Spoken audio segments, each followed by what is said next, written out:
I'm so glad I got here today because I was afraid I wasn't going to. I was at the doctor. And I hate going to the doctor. I really do because, well, first of all, you get in there, you wait 30 minutes in the examining room, and then he comes in. The first thing he says is, so how are you? You just look at him and say, well, hell, man, you're the one who went to college for 12 years. You tell me, how am I?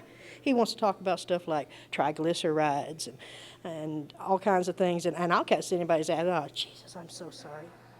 Can we do a do-over? Okay. All right. Well, I screwed that joke up.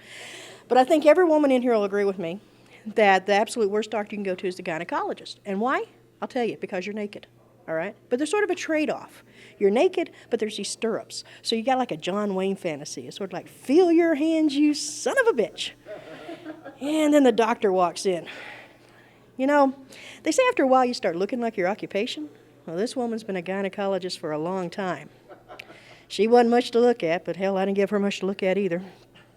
She came in, and first thing she said is, could you scoot down? Just a little more. Just a little bit more, till finally your butt's hanging half on, half off the table. You just want to look at her and say, hey, lady, why don't you lay on the ground? I'll squat on your face. Can you see it that way? I mean, how close you got to get to that thing anyway? Well, she goes there where, no man has gone before and wants to make conversation. First thing she says is, oh, I'm going to need the tiny ones. Bitch. Like I'm paying her for that. Okay, it's a $20 copay, but I'm paying her for that. And she goes over to this medieval deep freeze torture chamber combination thingy and comes back with 2 hingy things and 2 shoe horns and a hingy thing in the middle. I have a degree in engineering, it's the best I can come up with. 2 shoe horns with a hingy thing. And with the grace and elegance of only a professional physician, whams that thing in there. It hurt. So I yelled. And she's like, what? What? Did I pinch you? I'm like, ah.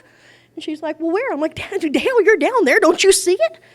Then she goes back over there and comes back with a mascara wand. Y'all familiar with this? Mascara wand. But it's not soft on the edges like your mascara wand. No, it's more like that thing that you scrape the barbecue grill off with. Yeah, that hurt too. And then you have to pay her.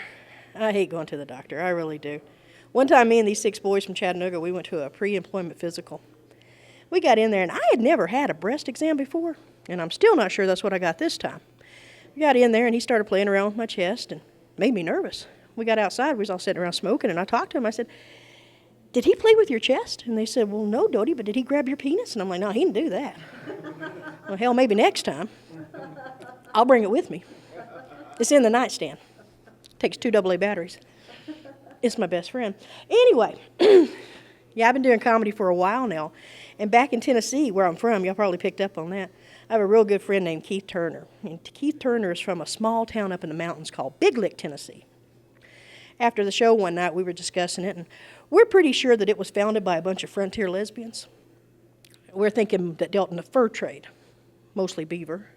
Definitely explain that cucumber festival they have every year. Anyway, I'm going to end up now. I'm just going to close up, but I wanted to close up with like a street joke, okay? And the street joke that I like the most would probably be the 2 lesbian frogs sitting on a lily pad, okay? One looks at the other and says, hey, what do you know? We do taste like chicken. Thank you.